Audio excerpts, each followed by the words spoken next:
Hi everyone, good morning again. And I'm Indi Pereira from IDP Education Sri Lanka, and I'm a counselor for Australian universities. And today also I would like to welcome you all to the Know You Group of 8 Universities third day Facebook Live session. So today we are going to discuss about the University of Adelaide, which is located in South Australia. So the University of Adelaide is a world-class research and teaching institution. University of Adelaide centered on discovering new knowledge, pursuing innovation, and preparing educated leaders of tomorrow. As Australia's third oldest university, the University of Adelaide have a well-established reputation for excellence and progressive thinking. Also, to discuss more about the University of Adelaide, we have today Hemant Singh, and he's the International Recruitment Marketing and Recruitment Manager for India and Africa for University of University of Adelaide. So, we are going to welcome him today. Hi, Hemant, how are you doing? Hi, Andy. Very well. Thank you very much. Lovely to be here. So you had to actually explain about, about the university, about the scholarships, Gte requirements, about undergraduate, postgraduate, and many more. So over to you. Sure. You can explain. Cool. So I can go and share my screen first.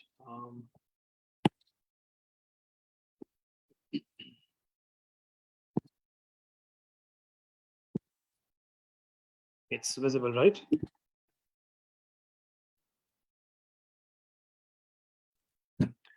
It's visible, Indy? Okay, cool. Hi, good morning, everyone. My name is Hemant Singh, and I'm working as the Student Recruitment Manager for the University of Adelaide. I'm based out of India and happy to be here to talk about the university and answers any questions that you have about the program, about the university, about the city, or any scholarship-related inquiries. To start with, University of Adelaide is based out of the capital of South Australia, Adelaide, and it is consistently ranked amongst the top 1% universities in the world. So if you look at the map, Adelaide is very close to the bigger cities on the East Coast, Melbourne, Canberra, Sydney. So it's like a 1 hour flight to Melbourne, 2 hour flight to Sydney. So it's one of those hustling and bustling cities, which is getting as good as Melbourne or Sydney is. Of course, geographically smaller, but a lot of opportunities, which I'm going to touch upon as we move ahead. So talking about the university, University of Adelaide was established back in 1874, and it is the third oldest university in Australia. It is a member of the prestigious Group of 8 research-intensive universities. We are also South Australia's only Group of 8 and the state's first university. So among a lot of the other first, we were the first in Australia to welcome female students, the first to offer degrees in science and business, and the first to establish a conservatorium of music. If you look at this entire chart, the university has a proud history of giving 5 Nobel Prize winners and 114 Rhodes Scholars to the world. The university currently has about 23,000 students, out of which there are maybe over 9,000 international students, hence making it one of the most culturally diverse universities in Australia. The University of Adelaide has three academic faculties, each with a number of schools and disciplines. So it's the Faculty of Arts, Business, Law, and Economics, something we call as FABLE, Faculty of Health and Medical Sciences, and third one is a Faculty of Sciences, Engineering, and Technology. So these are some of the study areas that are covered within these three faculties. So the University of Adelaide offers range of undergraduate and postgraduate program in these areas: engineering, IT, business, health and medical science, life sciences, animal and veterinary bioscience are like a big program for us, wine, business, and agriculture, to name a few. The programs are offered across 3 campuses. Our main campus is located at the heart of the city. It's the North Terrace campus, where the UG and PG teaching with a vast range of research activities are undertaken. Apart from this, we have another campus which is about 7 kilometers from the main campus, which is White Campus, and there's another one which is about an hour's drive, which is the Roseworthy campus. The main campus of the University of Adelaide is in the heart of the city. As I said, it is surrounded by the art galleries, the museum, the library. It's right in the middle of the city, very well connected with the transportation. The campus has is actually a mix of both heritage and contemporary design. So someone who's studying architecture or construction or civil, there are a lot of study tours and something which comes very, very handy for them. Talking about the city of Adelaide, it is ranked number 1 in all of Australia at the moment for being the most livable city, and currently stands at the 3rd spot in the world in the same category. It is one of the most reasonable cities of Australia in terms of the cost of living, about 17 to 18% cheaper in terms of living compared to bigger cities like Melbourne, Sydney, or Brisbane. It is also called a 20-minute city, and hence easier for students to commute around, worrying less about the traffic snarls. One of the frequently asked questions is about the climate. So it has a very Mediterranean sort of a climate with hills on one side, beach on the other side. It's not very extreme weather, not extreme summers, not extreme winters. So you get like all the 4 weathers. So it makes for a perfect condition for students to settle down in a new environment. Now, from the study area, we move to one of the important one, which is the key industries. Now, South Australia, after COVID happened, they had to, of course, redirect a lot of their investment towards some of the major areas because there was no tourism happening, not a lot of students, not in the sense, no students were actually coming in. So currently, the key industries that are driving the economy for South Australia are in the field of energy, engineering, IT, of course, food and agriculture, tourism, and finance. The city of Adelaide has become a hotspot for students and of course for the workforce as well, with a new precinct called Lot 14 that has come up. That's the one. So Lot 14 is something like a Silicon Valley of US, in a way you can call them that, which is very close to the University of Adelaide. It houses some of the known giants like Amazon, Google, Australian Space Agency has come up. AIML, which is the Australian Institute of Machine Learning, which has collaborated with the University of Adelaide, works on a lot of research projects. Students get to work. It's a very interesting space because students get to go and work there on internships and a lot of the other hobby projects as well. So ample of opportunities for students to achieve their career outcomes and more in the pipeline, and hence never a better time, honestly, to be in Adelaide than now. Among other services that the university provides, we also have our accommodation services, which is not too far from the main campus. So, and it's called the University of Adelaide Village. So it's like a huge complex. The students would have an option of choosing a shared apartment or an independent one at affordable cost, which when you compare to a lot of the accommodation options in the bigger cities, it is comparatively much cheaper. The accommodation provides the convenience of a free door-to-door shuttle service as well for students, which makes it easier for students to get to lectures on time. The village shuttle service sort of operates 9 times in a day, Monday to Friday, and it's easily connected to from the accommodation to the medical school and also to the North Terrace campus. Now, coming to the popular programs that we are offering at the moment, these are the programs under the undergraduate space. Bachelor of Arts, Bachelor of Media, Bachelor of Computer Science. Bachelor of Computer Science is one of the most popular programs when it comes to, when we have to talk about, especially when we are considering the Sri Lankan cohort. Within the Bachelor of Computer Science, you have specialization like artificial intelligence, computer science, cybersecurity, data science, and networking. There's a Bachelor of Information Technology program as well. The basic difference between computer science and information technology is students who did not study mathematics in the year 12, they can go for a Bachelor of Information Technology. Those who have, they can go towards a Bachelor of Computer Science. So at the end of the 3 years, both the programs, technically students will be eligible for a Master of Computer Science or Master of Artificial Intelligence, whatever they're interested in. Similarly, we have a vast amount of specializations available within Bachelor of Science. Some of the popular ones being biotechnology, biomedical science, astrophysics and space science is getting a lot of traction. And with Australian Space Agency being there in Adelaide, that becomes an area of interest for students. So if you look at the entry requirements at the IB level, the student score should be 27 and an A-level score of 7. The Ielts score is standard for all the programs, 6.5, no band less than 6. And all these programs are available twice in a year, February and July. Similarly, some of the other undergraduate programs which are available in the area of business school are Bachelor of Business, Bachelor of Commerce, Bachelor of Economics. Now, all these 3 programs have 3 specializations each. However, students have an option if they want to choose one or if they want to choose 2. maximum 2 specialization what the students can opt for. Of course, students have to be mindful, and we always advise the counselors as well that if a student is taking up 2 specializations, there is going to the course structure is going to be intensive. So it may not be plausible, it may not be recommended for student to take up part-time jobs immediately. One of the new programs that got introduced recently was Bachelor of Finances, Finance and Banking. This is nothing but technically Bachelor of Accounting and Finance, a program which leads you to another program called a Master of Accounting and Finance. Requirement is the same, IB 26, A-level score of 7, IELTS score remains the same, and intake is also the same, February and July. Someone very focused on going towards startups, which is a big thing these days, they can go for a Bachelor of Innovation in Entrepreneurship.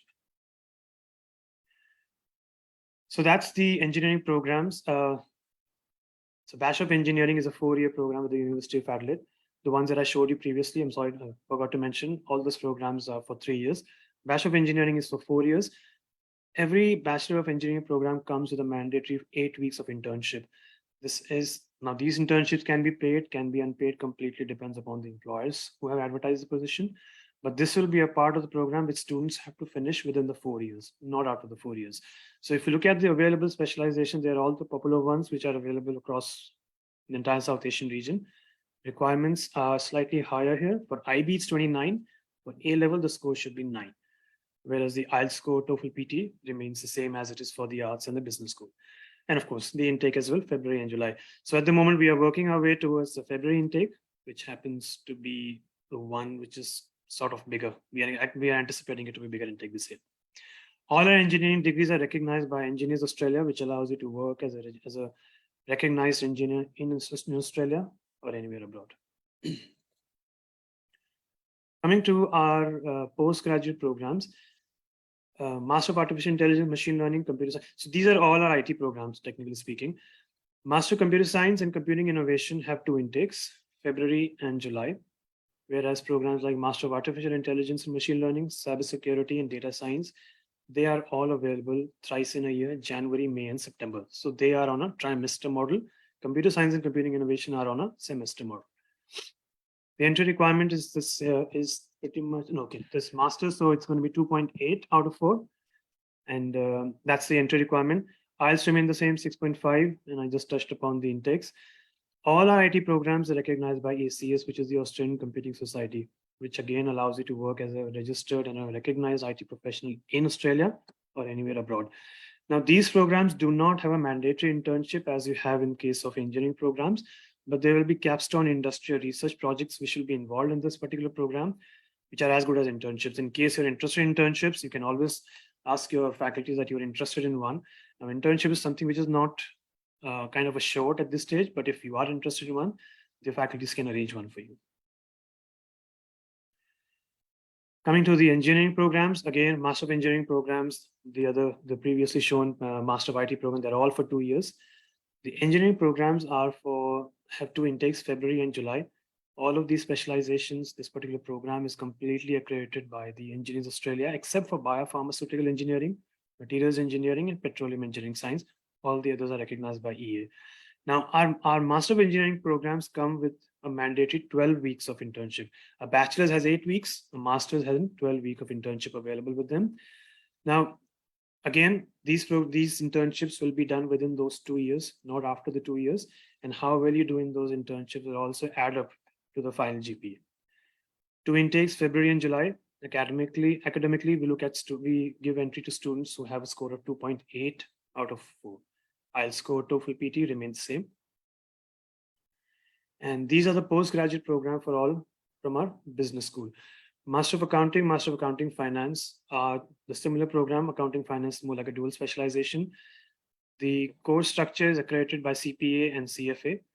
Master of Applied Economics, it's like a typical economics degree for students. MBA has 5 specializations: entrepreneurship, international trade, marketing, project management, and wine business.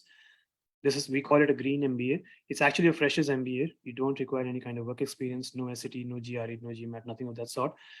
It's a very, very strong program with something called an E-Challenge attached to it. E-Challenge is nothing but sort of a Shark Tank that we have in this part of the country, where students get to work together in a group, present a business idea. It's more like a competition. Students who win, they get a cash prize.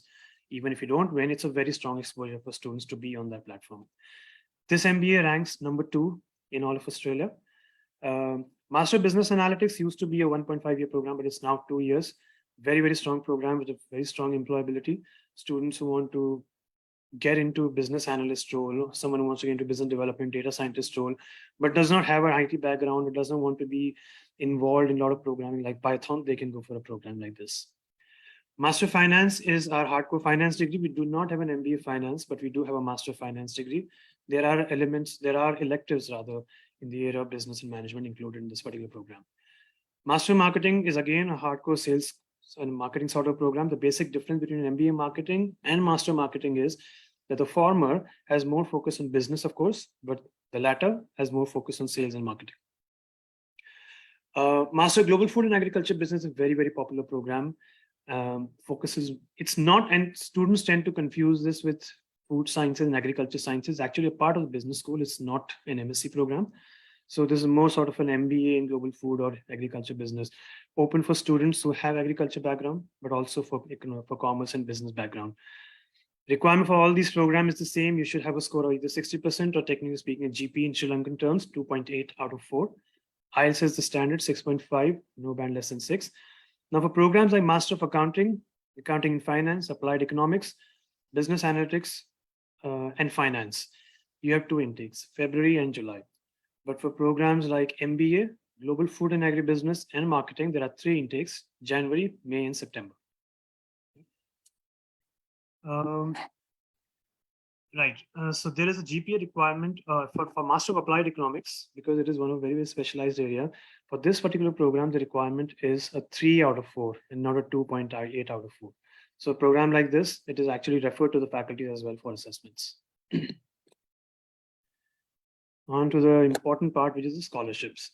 So scholarships, we call it a Global Citizen Scholarship. This is a scholarship which students do not really have to apply for. They are automatically given to the student. So when our admission team is assessing student for admissions, we also assess them for the scholarship at the same time. If they are eligible, the scholarship will be mentioned on the first page in blue for the students. It's 15% and 30% scholarship. Now, student applying for an undergraduate program, if they're from an IB background, IB curriculum rather, a score of 29 will get them a 15% scholarship. A score of 34 and above gets them 30% scholarship. For A levels, 9 and above gets a 15%, 12 and above gets a 30% scholarship. Similarly, for postgraduate programs, while the entry is available into the program at 2.7 or 2.8, the scholarships only kick in from 3. So if your score is 3 and above, you get 15% scholarship. And if your score is 3.3 and above, you get 30% scholarship. Now, these scholarships are for the entire duration of a program. So for instance, if a student is going for a bachelor's program with a fee of $30,000 per annum, we multiply by 3, so that's 90,000 minus 15 or 30%. Similarly for postgraduate program. So it's not per year, but on the overall fees for the duration of the program. There is no cap on these scholarships. So technically speaking, if there are 15 students who are eligible for the scholarship, all 15 will get them. And they are completely merit-based. So there is no alternative to your academics. For the admission and for the scholarship, you only look at the academics, not your work experience or anything like that, or not even the extracurricular activities. Okay. So that's pretty much it about the whole criterias and the popular programs that we have available. So anything else, Cindy, that you want me to touch upon after this? Please share the screen.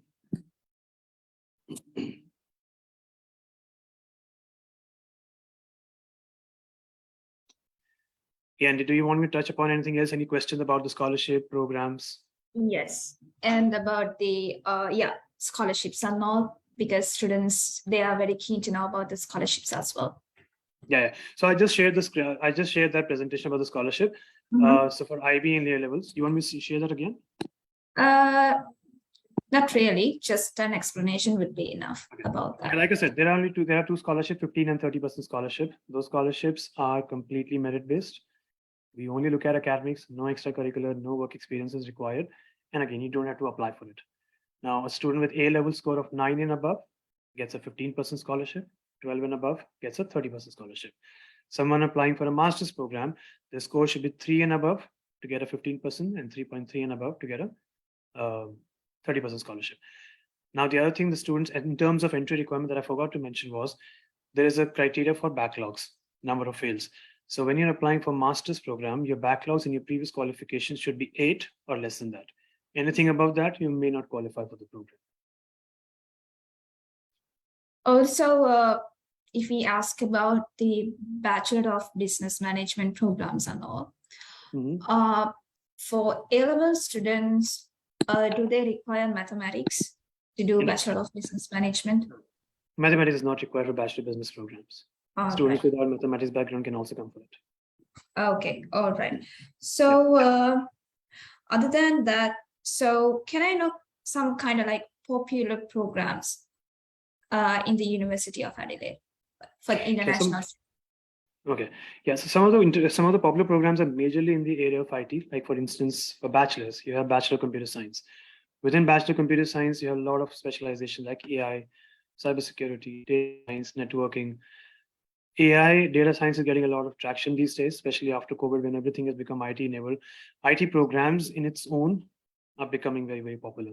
Same goes for the master's program, master's level. You have Masters of Artificial Intelligence and Machine Learning. There's cybersecurity, data science, Master of Computer Science. All these programs are recognized by ACS, like I said, Australian Computer Society, allows you to work in Australia as a registered and IT professional. Apart from this, there's a lot of popularity in terms of engineering programs, civil engineering, construction management, civil and structural specifically. There's a lot of traction for masters and bachelors of mechanical engineering. Within mechanical space, students are getting very much interested in mechatronic and aerospace. Very recently, in the last 6-7 months, we are seeing a spike in enrollment towards programs like the Master of Business Analytics. Someone who does not have an IT background, does not have mathematics, and even if they had, they do not want to delve too much into the technicalities of programming. They can go for Master of Business Analytics instead of going for Master of Data Science. Health and Medical Science. Within Health and Medical Science, we have psychology doing really well. Master Psychology or Bachelor Psychology. Within Bachelor Psychology, we have 2 programs. It's a 4-year Bachelor Psychology Honors, and then there's a 3-year program called Bachelor of Psychological Science. So those are some of the program. And within business space, like you said, Bachelor of Business is very, very popular among students. All right, that's good to know. So yeah, so we are open for questions actually, and would like to take some time for questions. Is that fine with you, Hema? Yeah, absolutely. We can wait for questions. I remember you did talk about to give some update on the latest intakes which are coming up. So I can just briefly touch upon that. Yes. So in Australia, there are majorly two intakes, February and July. Now, like I touched upon during the presentation, for programs such as IT, MBA, Master of International Management, and Master of Global Food and Agribusiness, we have 3 intakes separately, January, May, and September. Now, this year has particularly been challenging for all Australian providers because as the borders opened, DHA had a huge backlog to work with, and the entire ripple effect of which is kind of still obvious because there are delays in getting the visa outcomes.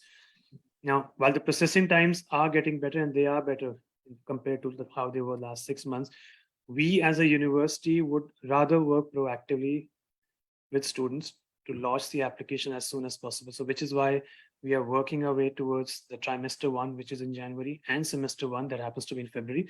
So for students who are interested and who have joined us today online, we encourage you to get in touch with IDP offices as soon as possible if you want to apply for the January and the February intake. Make your application as soon as possible because then IDP can provide you the end-to-end support as soon as possible, and then you don't have to be a part of those students who ended up delaying and deferring this to their offers to the next intake. So yeah, be the early bird. All right. Also, what about the GTE requirements and all? Like, do you have to additionally add more about GTE, like genuine temporary entrant, which students need to know, like must know? Yeah, it is actually. It's a good thing that you touched upon it because GTE is something which is kind of a very important part of assessment for the Australian High Commission as well, and therefore has become one of the mandatory sort of a second level assessment or kind of safeguard option for the universities in Australia and even for us. So as a group of 8, it is important for us to filter the whole recruitment process in a way that we only get students who are genuine, who are high scorers, and who are sort of like cream of the crop. right?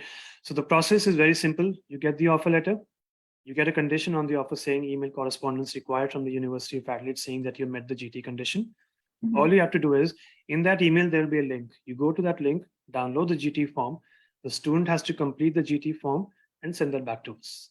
So one of the compliance officer will go through the GT form, they'll check the overall profile. If required, one of the compliance officer might just call the student up and have a brief chat about the whole circumstances, why Australia, why this university specifically. So it's simple, not very difficult. It becomes complicated only for students where there are red flags, technically speaking. So as such, should not be a problem for Sri Lankan cohort. And when you are submitting the GT forms, you don't have to worry about giving us this financial documentation. Just give us the forms. All right. Also, I would like to know about the students' accommodations and all those things. So that would be great if you can know about that as well. Sure. The University of Adelaide has its own accommodation. It's called the Village. It's not inside the campus. It's about 15 minutes walk from the main campus. But it's a huge apartment sort of a complex where you have an option of taking a shared apartment, or possibly taking an independent apartment. There are townhouses available. So if you take a shared apartment, it will be like a spacious apartment where it can be a 4-bedroom apartment or a 5-bedroom apartment with a common kitchen area with 1 or 2 restrooms for students. Groceries will be extra for students. So for instance, if you take a shared apartment, it can cost you anything between 290 to 300 Australian dollars per week, which is inclusive of your utility bills like gas, electricity, and internet charges. What's extra is going to be the groceries. So in Australia, you do not have this whole concept of having a common mess area where they serve you food, because Australia is really big on health and safety. You don't know who's allergic to what. So cooking is something that you do on your own.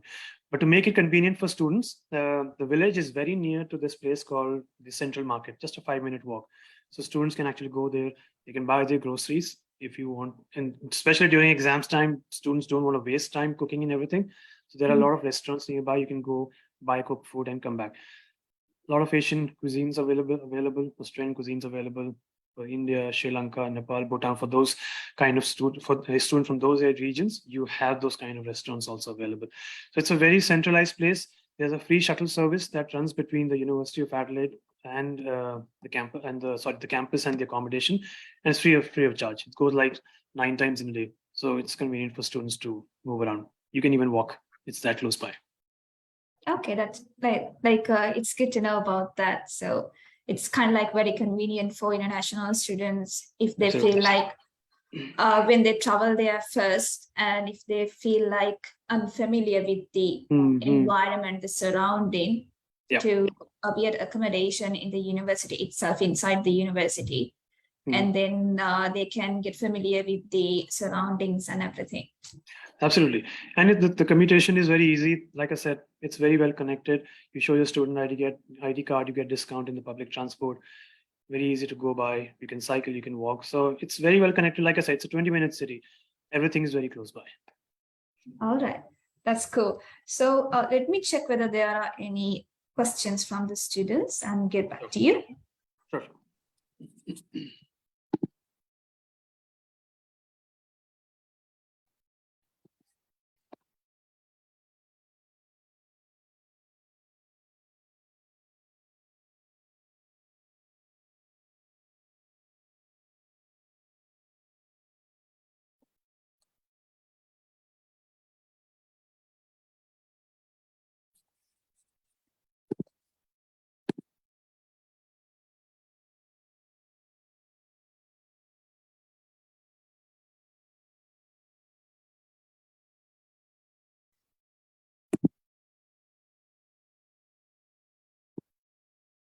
So, Hemant, shall we wait for like another 2-3 minutes? And within that period, if you have more to explain about the Uni Adelaide, you feel free to do that.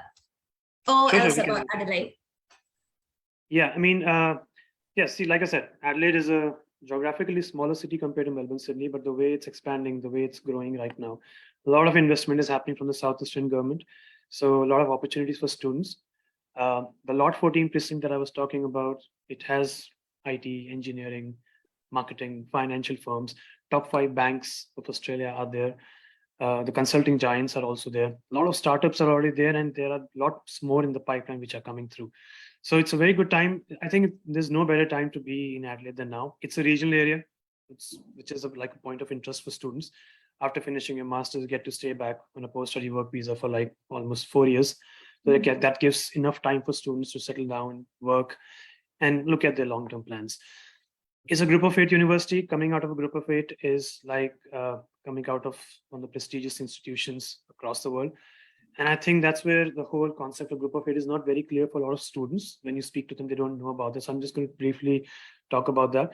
So they are in a nutshell largest and the oldest institutions in Australia, and they are in a way pioneers in research and education. And generally speaking, research is technically what drives and defines any group of 8 university. High ranking, abundant research opportunities, and some of the strong industry connections is what makes them a unique choice for students also who are planning to study in Australia. A group of 8 is not only have a high reputation in the entire Australian network, but also around the world. So technically speaking, if you look at the qualification for University of Adelaide, which is a group of 8 itself, they are globally recognized, enabling you to find a job in many countries.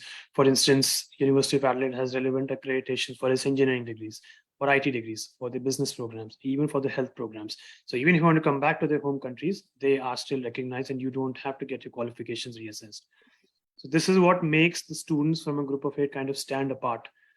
And as I said, research is the driving force. At the University of Adelaide alone, there are over 300 research degree projects which are available across various areas like health, STEM, defense, space, agriculture, food, wine, and energy. So any student who's interested in PhD, they can always get onto our website, contact the supervisor, share your details.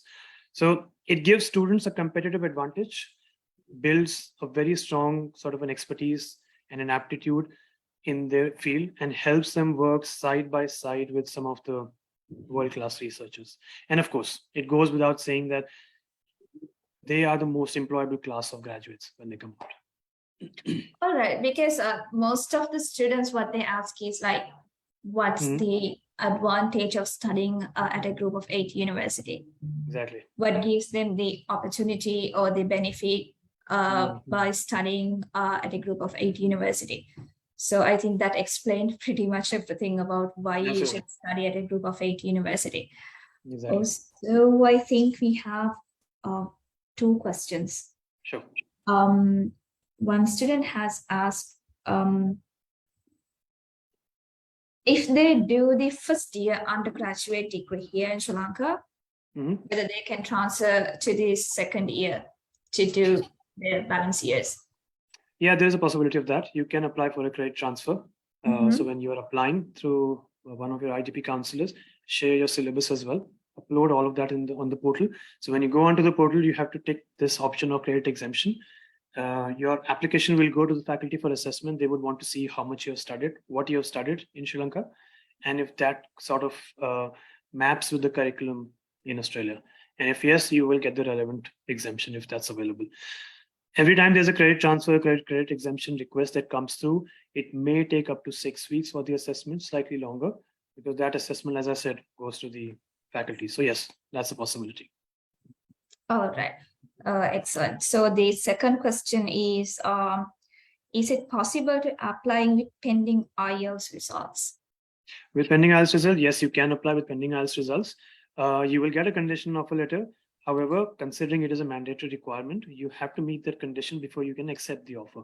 So if all the other conditions of the offer are met and IELTS is still pending, you still can't go ahead and make a fee payment and accept the offer. Meet the condition before you can accept it. But yes, you can apply. Okay. Right. So yeah, pretty much for now, we have only those 2 questions from students. Sure. And yeah, so another one is like, please give an idea about course fee roughly. Oh, the course fee? Yes, roughly. Okay. The course fee, so for a bachelor's program, it's anything between 40 to 47,000 Australian dollars per annum. For master's program, again, anything between 43 to 49,000 Australian dollars. So if you're going for an MBA or going for Master Business Analytics or engineering and IT program, it's going to be anything between 48,000, 49,000. If you're applying for a program like a Bachelor of Computer Science, it will be 47,000 Australian dollars.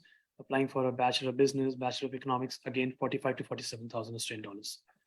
So yes, it's a group of 8 universities. Students come and they ask us, why are you guys so expensive? So it's because most of the group of 8s are. So if you go and check the group, all the other group of 8, the fee structure is pretty much the same. The requirements are higher, and hence the fees also high. But then we have those scholarships like the one that I talked about that sort of offsets it and brings down the tuition fee to competitively for students.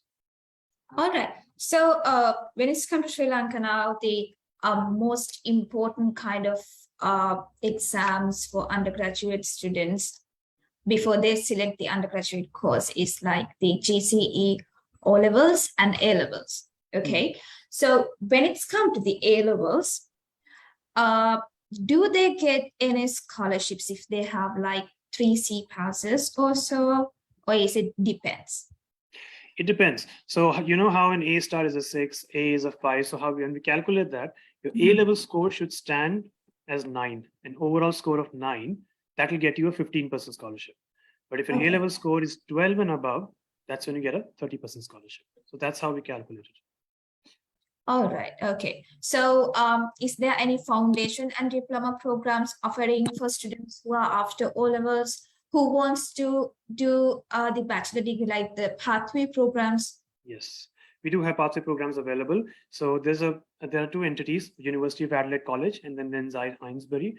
So both of them are offering the pathway program both for the bachelor's and even for the master's level. Anyone who's not eligible for a direct entry into master's, they can also come through the college and do sort of a pre-master's program. Similarly, by bachelor's, there is a Bachelor Foundation program available.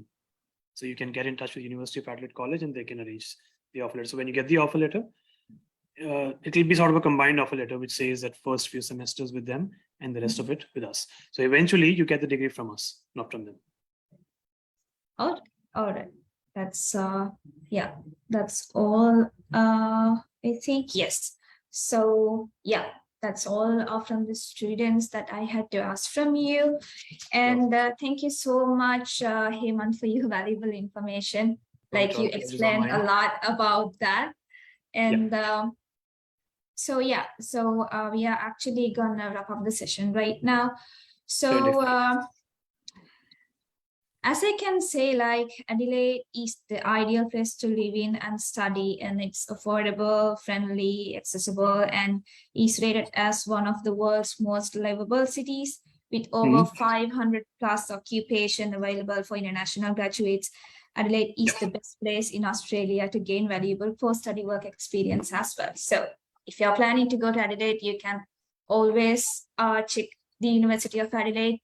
They have scholarships and a group of 8 university. So if you're interested, you can, if you're interested, apply for the February 2023 intake. The applications are open now, so you can start the process with IDP. And yeah, so let's see you tomorrow with another group of 8 universities. And good luck. Thank you very much, Hemant, again. Thank you very much, Indy. Thank you for your time and all the best for this series, and hope to see you guys soon. Okay. Thank you. Take care. Have a good day.